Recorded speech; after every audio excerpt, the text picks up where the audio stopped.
Naam, mambo vipi, nikukaribishe katika segmenti ya kimichezo kutokea hapa ndani ya channel ya kupendwa ya Mapro TV. Na kama bado haujaungana nasi, ni kuombe kubonyeza neno subscribe chini ya video hii, kisha bonyeza alama ya kengele ili uweze kupata taarifa muhimu ambazo zimekuwa zikijiri na tumekuwa tukiziweka hapa kila siku.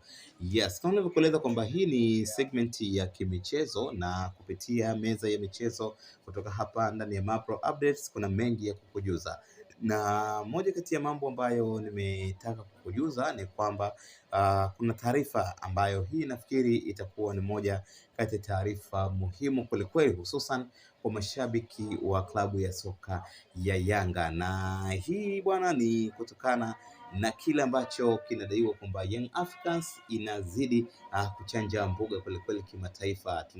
Tumepata orodha ya vilabu ambavyo vina mwendelezo mzuri sana katika ubora, na Young Africans ipo namba 3 katika vilabu hivyo ambavyo vinafanya vizuri kwelikweli, na hii inafikiri imekuwa reposted pia na afisa habari wa klabu hiyo Ali Shaban Kamwe baada ya kutoka rasmi. Kumbuka kwamba kuna ile kamati ama tunasema ni moja kati ya media kubwa sana ambayo inafanya kazi ya kufuatilia na kuchanganua timu mbalimbali ambazo zinafanya vizuri na zenye ubora endelevu. Kwa maana ukiangalia mfano kwa Dar es Salaam Young Africans imewekwa namba 3 ikiwa ni timu ambayo imeweza kuchukua taji la ubingwa wa ligi kuu wa NBC Premier League kwa misimu mitano mfululizo, lakini pia imewekwa humo kama klabu ambayo kwa misimu zaidi ya 10 mfululizo ni timu ambayo pia inashiriki katika michuano ya kimataifa ikiwemo ligi ya mabingwa barani Afrika, CAF Champions League. Na katika misimu hii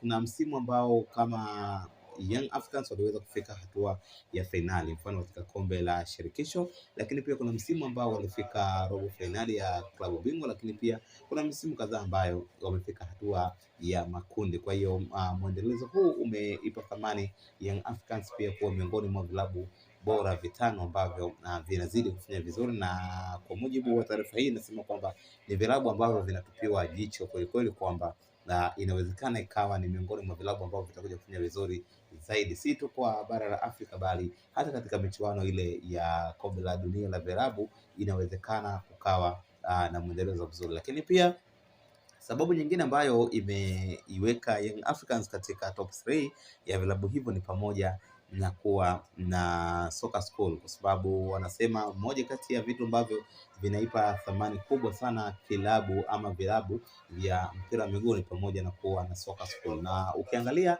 kiuhalisia timu nyingi za Afrika zimekuwa hazina kabisa zile soccer school. Hata hapa ukijaribu kuangalia kwa Tanzania ni klabu ya Yanga nafikiri pekee ndio ambayo ina soccer school. Kwa hiyo kuanzisha kwa soccer school ni mwendelezo pia wa ubora wa klabu katika kutargeti ama katika kutengeneza mipango ambayo inaendana na falsafa ya shirikisho la soka barani Afrika CAF, lakini pia inaendana na falsafa ya FIFA ambapo kwa pamoja wanahimiza uibuaji wa vipaji kupitia soccer schools na academy za timu ama vilabu mbalimbali. So Young Africans bwana inazidi kupaa kimataifa kwa kweli. Kuwa katika top 3 ya vilabu mwenye mwendelezo bora barani Afrika ni moja kati ya sifa ambayo klabu hiyo inaipata, na nafikiri hii itakuwa na chachu ama itakuwa ni moja kati ya kitu ambacho kitazidi kuwapa hamasa vilabu vingine kwa ajili ya kutekeleza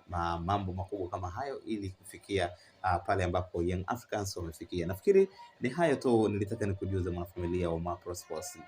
Una maoni gani kuhusiana na taarifa hii? Tafadhali tuandikie kwenye comment section, lakini pia nikukumbusha kubonyeza neno subscribe kisha bonyeza alama ya kengele ili usipitwe na taarifa muhimu ambazo zimekuwa zikijiri na tumekuwa tukiziweka hapa kila siku. Asante na kwa heri, tukutane next video.